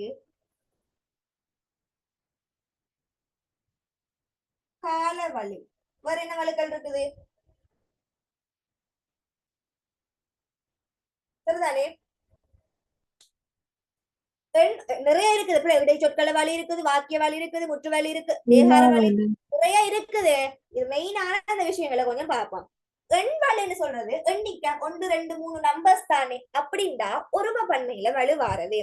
என்னண்டா வாக்கியம் ஒருமையில தொடங்கினா ஒருமையில தான் முடியணும், பன்மையில தொடங்கினா பன்மையில தான் முடியணும். ஒருமையில தொடங்கி பன்மையிலையோ பன்மையில தொடங்கி ஒருமையிலையோ முடிஞ்சா அதுக்கு பேர் எண்வலு. பறவைகள் பறந்ததுன்னு வந்தா அது எண்வலு. பறவைகள் பறந்தனு வரணும். பறவை பறந்தனு வந்தா அது புல. பறவை பறந்ததுன்னு வரணும். எனவே ஒருமையில தொடங்கினா ஒருமையில முடியணும், பன்மையில தொடங்கி பன்மையில முடியணும். ஒருமையில தொடங்கி பன்மையிலையோ பன்மையில தொடங்கி ஒருமையிலையோ முடிஞ்சா அதுக்கு பேர் என்னது? எண்வலு. எனவே கட்டாயம் வலுவை நீங்க சுட்டி காட்டணும். பிறகு வாக்கியத்தை திருத்தி அப்படியே எழுதணும். இரண்டாவது இடவலு. இடவலு சொல்றது மூவிடங்கள். தன்மை முன்னிலை படர்க்கையில ஏற்படுறது. தன்மை முன்னிலை படர்க்கையில் ஏற்படுகின்ற வலு. நான் என்று சொன்னா தன்மையில தொடங்க நான் வந்தேன்னு தான் சொல்லணும். நான் வந்தாயின்னு சொல்லக்கூடாது. நீ வந்தாயின்னு சொல்லணும். நீ வந்தேன்னு வரக்கூடாது. எனவே தன்மையில தொடங்கினா தன்மையில முடியணும், முன்னிலையில தொடங்கினா முன்னிலை முடியணும், படர்க்கையில தொடங்கினா படர்க்கையில முடியணும். எனவே தன்மை முன்னிலை படர்க்கையில ஏற்படுகின்ற குழப்பங்களுக்கு சொல்லுவோம் இடவலு. திணைவலு அப்படின்னு சொல்றது என்னன்னா உயர்தின அகுரிணையில ஏற்படுது பிரச்சனை. ஆண்பால் தொடங்கினா பால் வலு இருக்குது.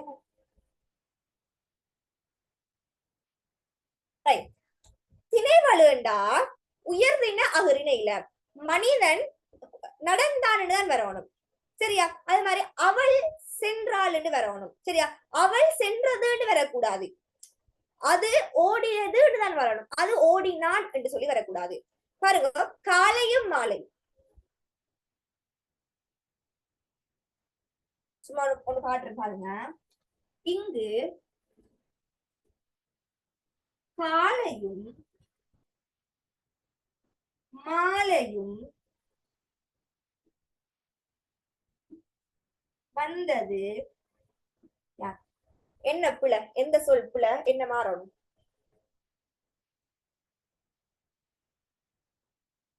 யாருன்றது மாறணும். உயர்தினைய காட்டுது. வந்தவர் யார்? வந்தவர் மாறலாம்.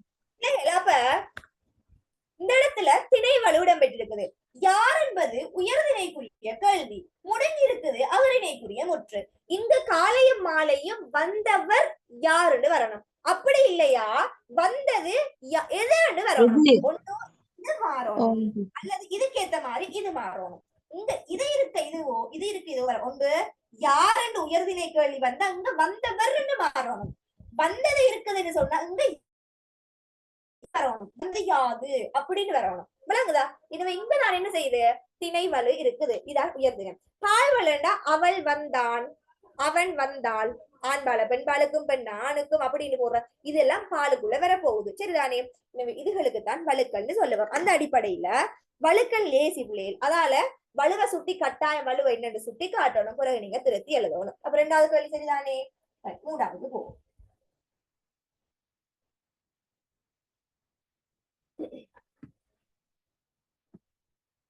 குயில் இனிமையாக பாடியது, பாடியது பறந்து போனது. இவ்விரு வாக்கியங்களிலும் உள்ள பாடியதிலும் சொல்லிக்கு இலக்கணம் தருக. இலக்கணத்தை எழுதுங்கன்னு சொல்றது. 1வது வாக்கியத்துல பாடியது வாக்கியத்துல எங்க இடம் பெற்றிருக்குது? வாக்கியத்துல இறுதியில. வாக்கியத்துல பயனிலையா இருக்குதுங்க. வினை என்ன செஞ்சிருக்குதுமா? முற்று பெற்றிருக்குது. எனவே 1வது வாக்கியத்துல குயில் இனிமையாக பாடியது, இந்த இடத்துல பாடியது என்னும் சொல்லல. 1வது வாக்கியத்துல இருக்கிற பாடியது வினை முற்று, வினை முற்று. 2வது இருக்கிற பாடியது வினையால் அணையும் பெயர், வினையால் அணையும் பெயர். பாருங்க, நான் சொன்ன என்னது, இரு வாக்கியங்களை நோட்ஸ்ல பாருங்க, கட்டாயமா நோட்ஸ்ல இருக்குது. 2 வாக்கியங்களை இணைக்கிற சந்தர்ப்பத்துல அந்த இணைக்கும் சொல்லாக வினையால் அணையும் பெயர்கள் பயன்படுத்தப்படும். ஆனா ஃபார்மட் எல்லாம் ஒன்றுதானே. நான் என்ன சொல்றேன், வினை செய்கின்ற கருத்தா யாரா இருக்கணும்? படற்கையா இருக்கணும். அது படற்கை தானே. பாடியது அது, அவன் அவள் அவர்கள் அது அவை, பாடியது. பாருங்கப்ப குயில், நான் ஒரு வாக்கியம் சொல்றேன். நேற்று ஒருவன் வந்தான், 1வது வாக்கியம். அவன் இவன் தான், 2வது வாக்கியம். ரெண்டையும் சேருங்க. நேற்று வந்தவன் இவன் தான், இவன் தான். அவன் வந்தான் என்ற வினை முற்று வந்தவன் என்று மாறி இந்த 2 வாக்கியத்தை வினைக்கிறா இல்லையா? எனவே அது வினையால் அணையும் பேர். அதே மாதிரி தான் இந்த வாக்கியத்துல உங்களுக்கு 2 வாக்கியம் தராம 1வது வாக்கியத்தை போட்டுக்கிறான். எப்படின்னு சொன்னா, குயில் இனிமையாக பாடியது, இனிமையாக பாடிய குயில் பறந்து போனதுன்னு வேற ஒண்ணு. இடத்துல குயில் இனிமையாக பாடியது, அது பறந்து போனது. அவ பாடியது பறந்து போனதுன்னா குயில், பாடிய குயில் பறந்து போனது. அந்த இடத்துல பாடியது வாக்கியத்தை இணைக்கிறதுக்கு பயன்படுத்துற ஒரு வினையால அணைகின்ற பெயராக பயன்படுத்தப்படுது. இன்னொரு உதாரணம் பாருங்க, வளவுக்குள் ஒரு நாய் வந்தது, அது இந்த நாய் தான். அப்ப எப்படி வரும்? வளவுக்குள் வந்தது இந்த நாய். வந்தது என்றது 1வது வாக்கியத்திலே வந்ததுதான். வளவுக்குள் ஒரு நாய் வந்தது, அது இந்த நாய் தான். அப்ப 1வது வாக்கியத்துல வந்தது அது வினை முற்று, வந்தது இந்த நாய் தான். அந்த வந்தது வினையால் அணைகின்ற பெயர். பாருங்க, வளவுக்கு பேப்பர் ஒன்ல இருக்கு, பாஸ்ட் ஒன்ல ஏதோ மாடல் ஒன்ல வந்தது போல, வளவுக்குள் கட்டாக்காளிகளாக வந்தவற்றை விரட்டினேன். அப்ப வந்தவற்றை, வந்தவை என்றதோட ஐ என்ற உறுப்பு சேருது. அப்ப வந்தவை அவையோட ஐ என்ற உறுப்பு சேர்ந்தா என்ன சாரியை சேரும்? அற்ற சாரியை சேரும். அப்ப வந்தவை சக ஐ, வந்தவற்றை என்று வினையால் அணையும் பேர் மாறுதா இல்லையா? அது கேட்டு வந்ததானே. பின்வருவனவற்றில் வினையால் அணையும் பேர் வந்த சொல் வாக்கியம் கட்டாக்காளிகளாக வந்தவற்றை விரட்டினேன் இருக்குதானே. எனவே அப்ப வந்தவற்றை வாக்கியத்துல இந்த வந்தது வந்தவை இப்படின்னு சொல்லி வர்றதுன்னு சொன்னா அது வாக்கியத்துல முதல்ல வந்துச்சுன்னா அது வினையால் அணையும் பெயராக அமையும். இறுதியில வருதுண்டா என்னது? வினை முற்று. எனவே இதுக்கான இலக்கணம் என்ன? 1வது அழகா எழுதணும். எப்படி வாக்கியத்தை எழுதி குயில் இனிமையாக பாடியது என்று எழுதி போட்டு டேஷ் பண்ணி வினை முற்று என்று எழுதணும். 2வது வாக்கியத்தை எழுதணும், பாடியது இனிமையாக இருந்தது எழுதி டேஷ் பண்ணி வினையால் அணையும் பெயர்னு எழுதணும். வடிவா நீட்டா எழுதணும். சரியா? ரைட், அடுத்ததுக்கு போ. அழிக்கிறேனா?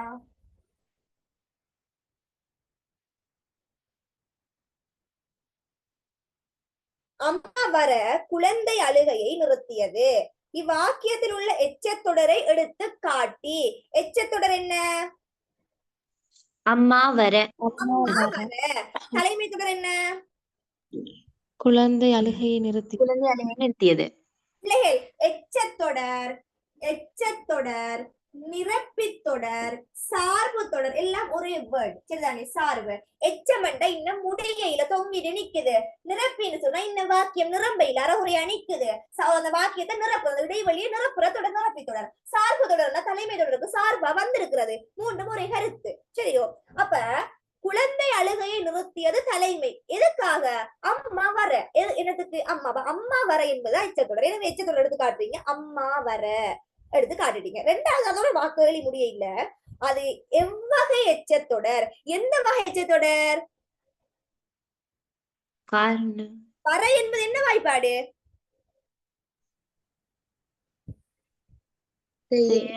செய்ய வகை வாய்ப்பாட்டு எச்சம். செய்ய வகை வாய்ப்பாட்டு எச்ச வகை தொடர். செய்ய வாய்ப்பாட்டு எச்ச வகை தொடர் எழுத போறீங்க. செய்ய வாய்ப்பாட்டு எச்ச வகை தொடர். விளங்குதா? சரிதானே? அப்ப அம்மா வர செய்துன்னு சொன்னா இப்படி வரும். அம்மா வரன்றது செய்துக்கு மாத்துங்க. அம்மா வந்து அம்மா வந்து அப்படின்னு வரும். அம்மா வர என்றது செய்ய, அம்மா வந்துண்டா செய்து அப்படின்னு மாறும். ஓகே தானே? நான் லாஸ்ட் கிளாஸ் அதை பத்தி கதை. அம்மா வர குழந்தை அழுகையை நிறுத்தியது. இவ்வாக்கியத்தில் உள்ள எச்சத்தொடரை எடுத்துக்காட்டி, எச்சத்தொடர் எடுத்துக்காட்டுறீங்க என்ன? அம்மா வர என்றதை எடுத்துக்காட்டுறீங்க. எழுதணும் மாக்குல. அது பிறகு அது எவ்வகை எச்சத்தொடர்னா திரும்ப அடுத்த வரையில் எழுதுங்க. செய்ய வாய்ப்பாட்டு எச்ச வகை தொடர். ஓகே, அடுத்தது. பின்வரும் சொற்கள் இடம்பெற்றுள்ள இலக்கண பிழைகளை இது உங்களுக்கு சொல்ல போறேன். நீங்க எனக்கு சொல்ல போறீங்க. இலக்கண பிழைகளை திருத்தி எழுதட்டா? இடது பக்கம் என்ன இலக்கண பிழை? சில பிள்ளைகள் எல்லாமே நீங்க நினைக்க கூடாது, எல்லாம் பிள்ளையாதான் தருவானுகள். சரியையும் தருவான் நீங்க கண்டுபிடிக்கிறதுக்கு. நீங்க சரிய திரும்ப திரும்ப ரீக்ரியேட் பண்ணி அப்படியே எழுதுறதுதான். அப்ப உங்களுக்கு தார எல்லாம் பிள்ளைதான் அப்படின்றது நீங்க நினைக்க கூடாது. சரியோ? அப்ப இடது பக்கம் பிள்ளையா சரியா? பிள்ளை. ஏ இடப்பக்கம். Very good. இடது பக்கம் என்பது பிழை. இலக்கண பிழை. இடது பக்கம் என்பது பிழை. இடது பக்கம் ஏன் பிழைன்னு சொல்றேன். இதனுடைய இலக்கண ரீதியான சரியான வடிவம் இடப்பக்கம். ஒரு சொல் தனியே இருக்கிற போது இதான்மா ஒரு சொல். இது என்னன்னு சொன்னா நிலைமொழி வறுமொழிகளாக நாங்க வேறுபடுத்துறோம். இடப்பக்கம் என்பது ஒரு சொல். இத பிரிச்சாத்தான் இடது சக பக்கம் இடப்பக்கம் வரும். சரிதானே? இங்க பாருங்க, மட்குடம். மட்குடம் எழுதினாதான் இது சரி. மண்குடம் எழுதினா இது பிழை. இது இலக்கண பிழை. மட்குடம் என்பது ஒரு சொல். இத பிரிச்சாத்தான் மண் சக குடம் என்பது என்னது? பிரிப்பு, பத பிரிப்பு. இடப்பக்கம் என்பது சொல். இதனுடைய பிரிப்பு இடது சக பக்கம். மண்குடம் இப்படி எழுதுறது பிழை. இதான் சரி. ஏன் இது பிழை? இதுதான் ஒரு சொல். அந்த குடம் மண்குடம் என்று சொல்றது இதான் சொல். இதனுடைய பிரிப்பு தான் இது. விளங்குதோ? அப்ப இடப்பக்கம் தான் சரியான ஆன்சர். சரியா? இடது பக்கம் என்பது பிழை. அடுத்தது. சில அறிஞர்கள்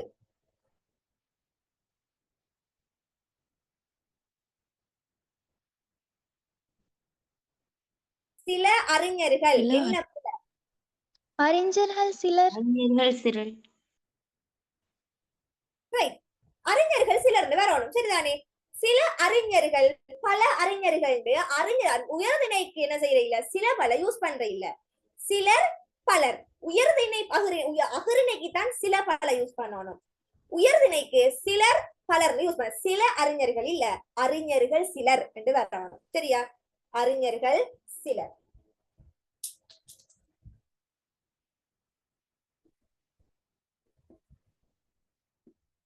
சிலர் பலர் என்பது உயர்திணை அளவு பெயர். சில பல என்பது அகரிணை அளவு பெயர். அடுத்தது. 300 ரூபாய். என்னென்ன மாறணும்? 300 ரூபாய்னு மாறணும். 300 இப்படின்னு வரணும். 300 ரூபாய் என்று மாறணும். அடுத்தது. நாட்கள். என்ன புல? சரிதானே டீச்சர்? சரி. அது தேவையில்லை. சரியா? அப்படியே பார்த்து எழுதி விடுங்க. அதான் சொன்ன நான். எக்காரணம் கொண்டு உங்களுக்கு தார அவ்வளவு சொல்லும் பிள்ளையாத்தான் இருக்கும் நீங்க நினைக்க வேணாம். சரியான ஒரு சொல்லும் போடுவான். அதை பார்த்து அப்படியே காப்பி பண்ணி விடுறதுதான். பிள்ளையான சொல்லும் இருக்கும். சரி, சம்டைம் 4மே பிள்ளையா இருக்கும், இல்லாட்டி 4மே சரியா இருக்கும், இல்லாட்டி 3 சரியா இருக்கும், 1 பிள்ளையா இருக்கும். இப்ப தந்த மாதிரி அதனால நீங்க நினைக்க கூடாது பிள்ளையா கண்டுபிடிங்கன்னா தந்திருக்கிற எல்லாமே பிள்ளையா தான் இருக்குது, நாங்க சரியா எழுதணும் நினைக்க கூடாது. சரியா? அப்ப இடது பக்கம் பிழை, இடப்பக்கம் வரணும். சில அறிஞர்கள் பிழை, அறிஞர் சிலர் வரணும். 300 ரூபாய் பிழை, 300 ரூபாய் வரணும். நாட்கள் சரி, அதை அப்படியே பார்த்து எழுதுங்க. பின்வருவனவற்றுள் ஏதேனும் ஒன்றினை பற்றி சிறு குறிப்பு வரைக. ஒவ்வொரு இதுல இருக்கு. சரியா?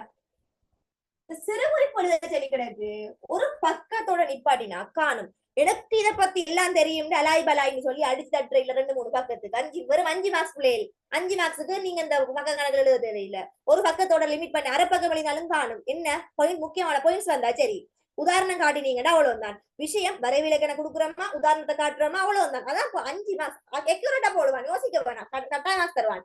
இது என்ன சிறு குறிப்பு உடனே எல்லாரும் நினைக்கிற பக்கம் கணக்கு 5 மார்க்ஸ் கணக்கு என்னத்துக்கு ஒரு பக்கம் போதும். சரியா? ஒரு பக்கம் போதும். பொதுவினை எழுதிலுமா? பொதுவினை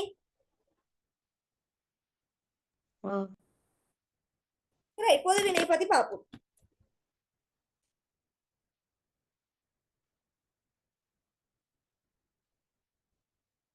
பொதுவினை தலைப்பு போடுவீங்க. சரிதானே? இப்ப உங்களுக்கு என்ன இது இருக்குது? ஆவண்ணாவுல அப்ப எப்படி கேள்வி எழுத போறீங்க? ஆவண்ணான்னு போடுறீங்க, கொண்டு போறீங்க, பொதுவினை தலைவை போடுறீங்க. போட்டு இப்ப நான் எழுதுறேன். பொதுவினை என்றால் என்ன கொடுக்க போறீங்க நீங்க. அதான் பொதுவினை செய்யப்படு பொருள்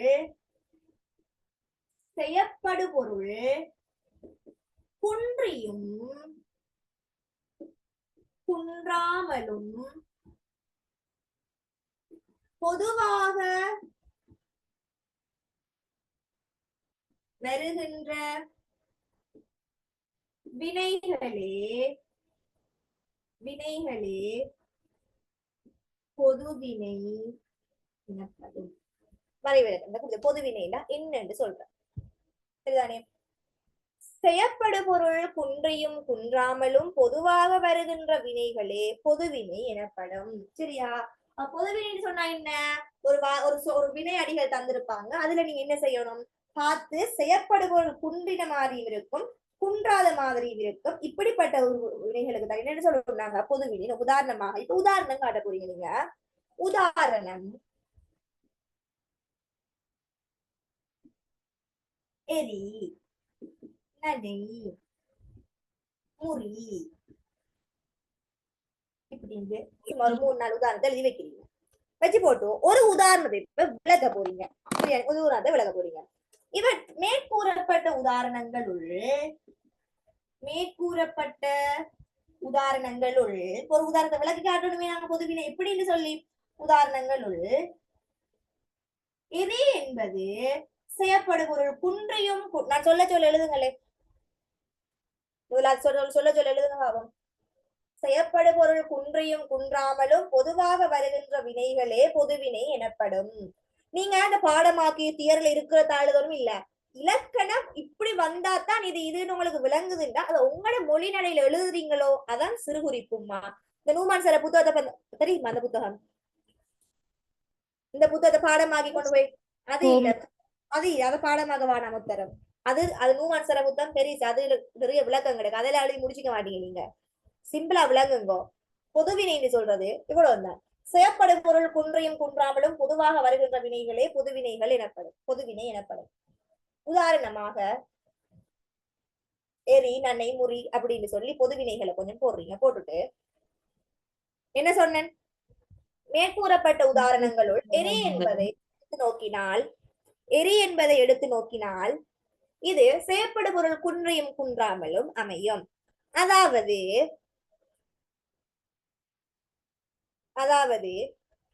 செய்யப்படு பொருள் குன்றாமல் குன்றி பாவமா செய்யப்படு பொருள் குன்றியதாய் நோக்கும் போது செய்யப்படு பொருள் குன்றியதாய் நோக்கும் போது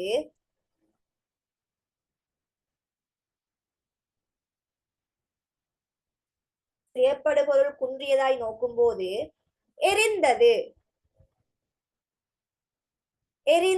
எழுதுங்களா? எரிந்தது.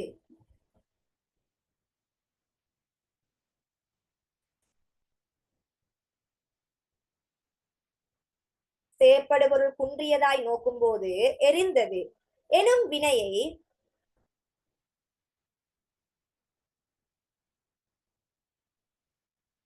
எனும் வினையை எதை என்ற கேள்விக்கு உட்படுத்தும் போது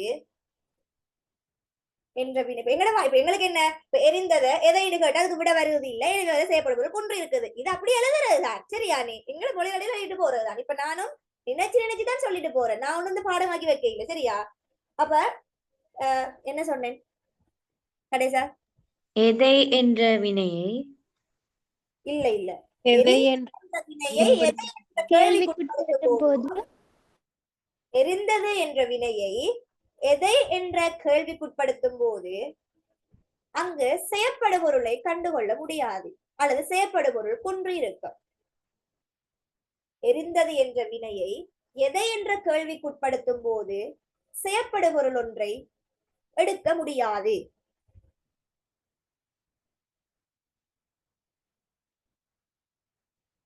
எனவே இவ்வினை செயற்படுபொருள் குன்றிய வினையாகும். எனவே இவ்வினை செயற்படுபொருள் குன்றிய வினையாகும். சந்தி உடைங்க 2வது சந்தி எழுதுங்க. அதே போல்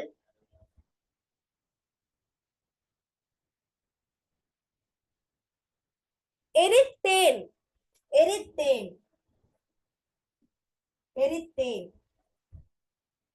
எரித்தேன் என்ற வினையை அதை பற்றி எழுதி விடுங்க. எரித்தேன் என்ற வினையை எதை என்ற கேள்விக்கு உட்படுத்தும் போது அங்கு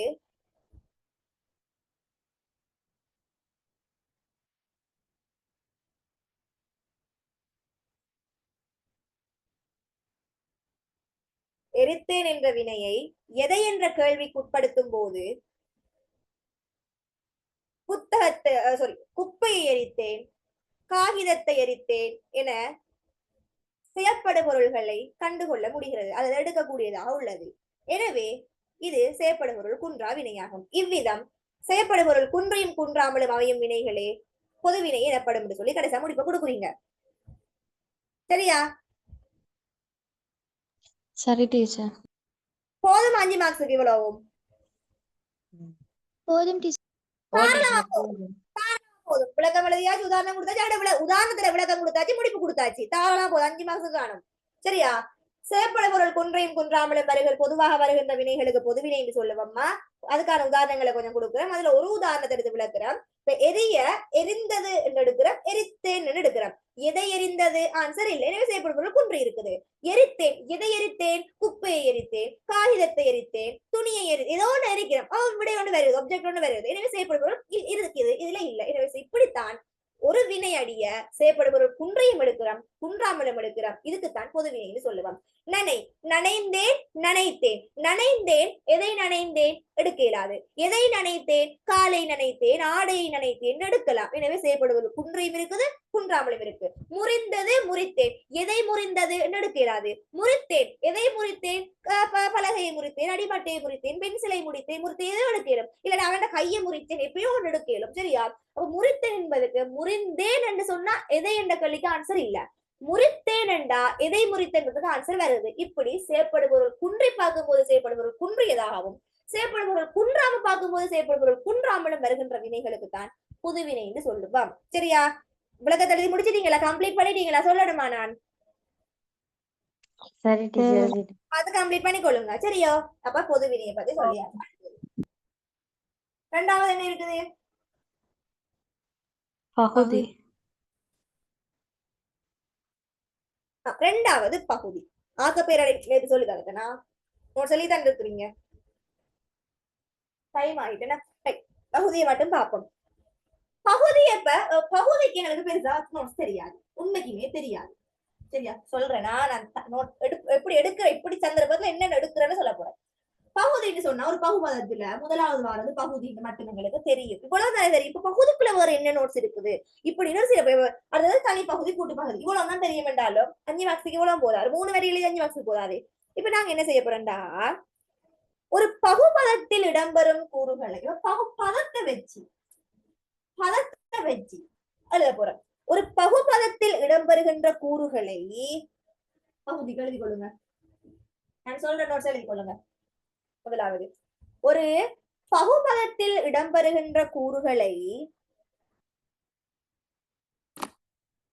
ஒரு பகுபதத்தில் ஏண்டா பதம் ஒன்றை பிரிச்சாதான் பகுதி விகுதி சந்தை சாரிய விகாரம் எல்லாம் வரப்போகுது இல்லையா? அப்ப பகுபதத்துலதான் இதெல்லாம் உறுப்புகள் வரப்போகுது. ஒரு பகுபதத்தில் இடம்பெறும் கூறுகளை அவற்றின் தொழிற்பாட்டின் அடிப்படையில் 6 உறுப்புகளாக வகைப்படுத்துவர்.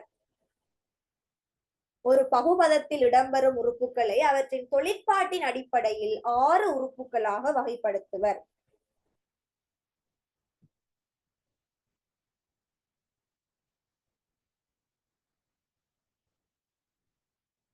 அவற்றுள்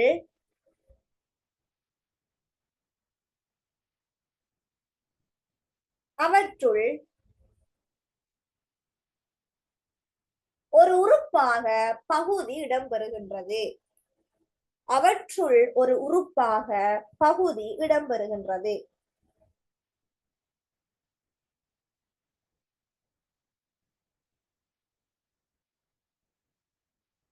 அவற்றுள் ஒரு உறுப்பாக பகுதி இடம்பெறுகின்றது.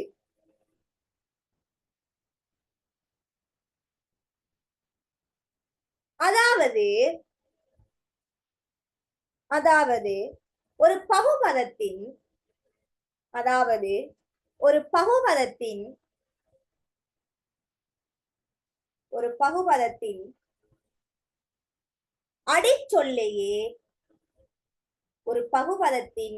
அடிச்சொல்லையே பகுதி என்று கூறுவர். ஒரு பகுபதத்தின் அடிச்சொல்லையே பகுதி என்று கூறுவர்.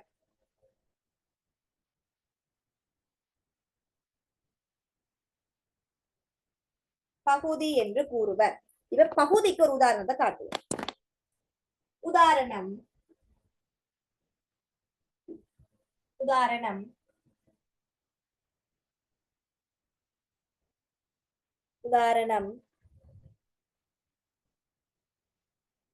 அரசன்.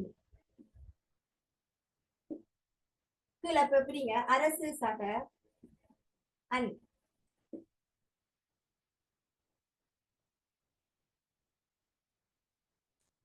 புரிஞ்சுட்டீங்களா? இதில் அரசு என்பதே இச்சொல்லின் பகுதியாகும்.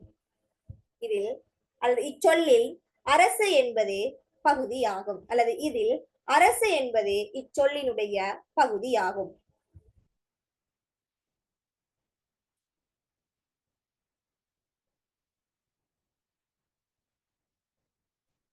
என்பதே பகுதியாகும். பந்தியுடைங்க கீழே. அடுத்தது பகுதி இருவகைப்படும்.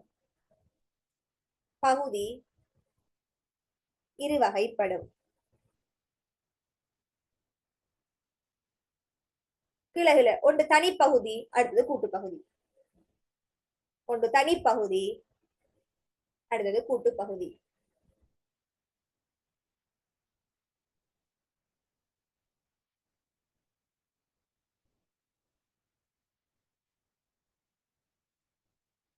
இப்ப தனிப்பகுதி விளக்கணும் இல்லையா? சின்ன விளக்கம் ஒன்று கொடுக்கணும். தனிப்பகுதி என்பது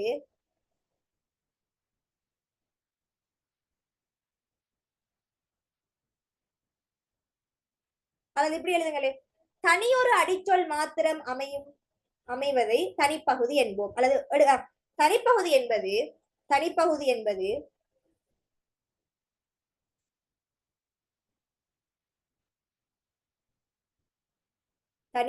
என்பது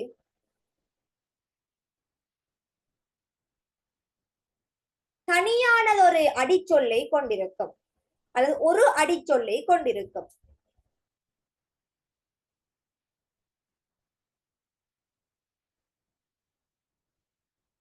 தனிப்பகுதி என்பது ஒரு அடிச்சொல்லை கொண்டிருக்கும்.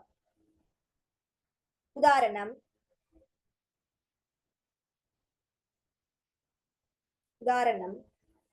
மாடுகள். சும்மா உதாரணமா மாடுகள் எழுதி காட்டி, மாடு சக ரெண்டு பிரிச்சு. இங்கு மாடு என்பது தனி அடியாகும். தனியொரு அடியாகும். ரஃபா எழுதி கொள்ளுங்க. அடுத்தது கூட்டுப்பகுதி என்பது கூட்டுப்பகுதி என்பது கூட்டுப்பகுதி என்பது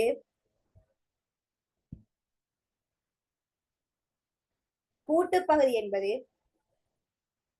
2 அல்லது 2க்கு மேற்பட்ட 2 அல்லது 2க்கு மேற்பட்ட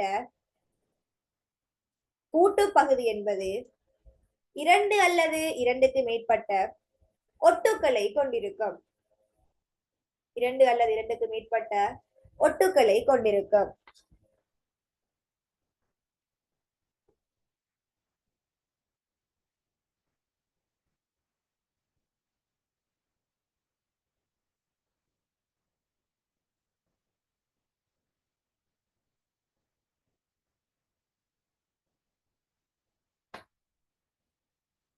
ஒட்டுகளாக கொண்டு உதாரணம்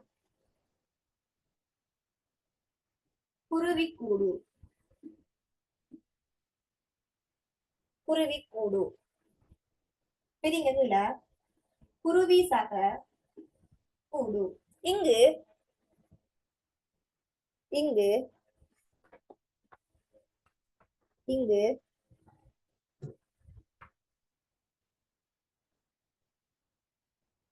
இங்கு குருவி என்பது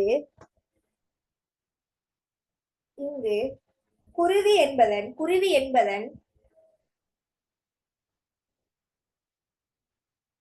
இங்கு குருவி என்பதன் ஒட்டாகவே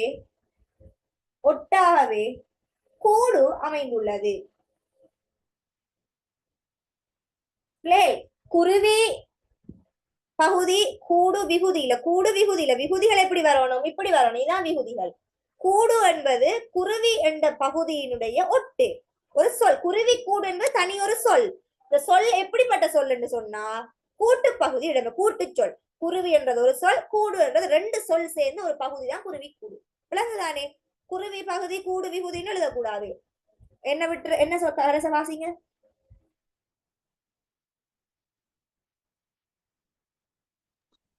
குருவி என்பதன் ஒட்டாக கூடு அமைந்துள்ளது. குருவி என்பதன் ஒட்டாகவே கூடு அமைந்துள்ளது.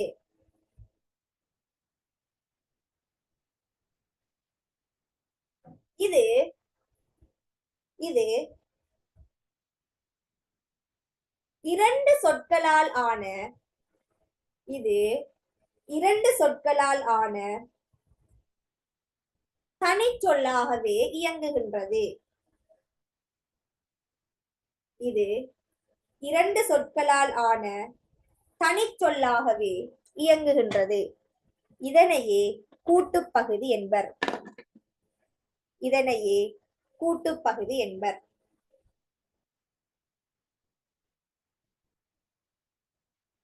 சோ 5 மார்க்ஸ் போதுமா?